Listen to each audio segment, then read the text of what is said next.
নমস্কার বন্ধুরা, গ্রাম বাংলার রান্নাঘরে সবাইকে স্বাগত। আজকে আপনাদের সাথে আরও একটি নতুন ভিডিও নিয়ে চলে এসেছি। আজকে আপনাদের সাথে শেয়ার করব উচ্ছে পাতার বড়া। অনেকেই হয়তো এই নামটা শুনে নাক সিটকোবে, অনেকের তেতো জিনিস খুব প্রিয়, আবার অনেক একদমই পছন্দ করে না। উচ্ছে বড়া করার জন্য প্রথমে বেসন নিয়ে নেব। এবার কিছুটা পরিমাণ কর্নফ্লাওয়ার, পরিমাণ মতো নুন, হলুদ ও একদম কুচি করে কেটে রাখা পেঁয়াজ ও লঙ্কা দিয়ে দেবো। পেঁয়াজ আর লঙ্কাটার পরিমাণ অনেকটাই দেব। বড়ার মধ্যে একটু বেশি করে পেঁয়াজ লঙ্কা দিলে বেশ ভালো লাগে বড়াটা খেতে।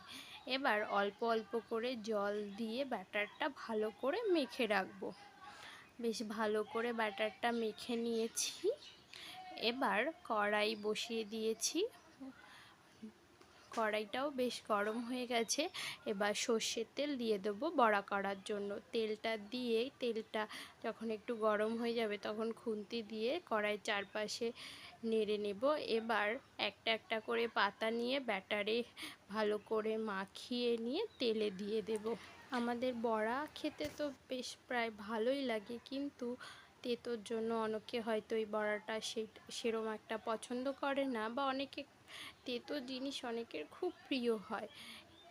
এই রকমভাবে বড়াটা বেশ মুচমুচে করে লাল লাল করে ভেজে দেখবেন বাড়িতে একবার, ভীষণ ভালো লাগবে।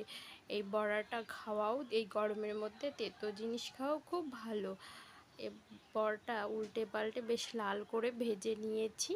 বড়া ভাজা হয়ে গেছে, এবার নামিয়ে নেব। আর ভিডিওটা যদি ভালো লাগে তাহলে লাইক, কমেন্ট, শেয়ার ও চ্যানেলটি সাবস্ক্রাইব করে পাশে থাকবেন। আর অবশ্যই একবার বাড়িতে বানিয়ে দেখবেন কেমন লাগে, দেখতে কত সুন্দর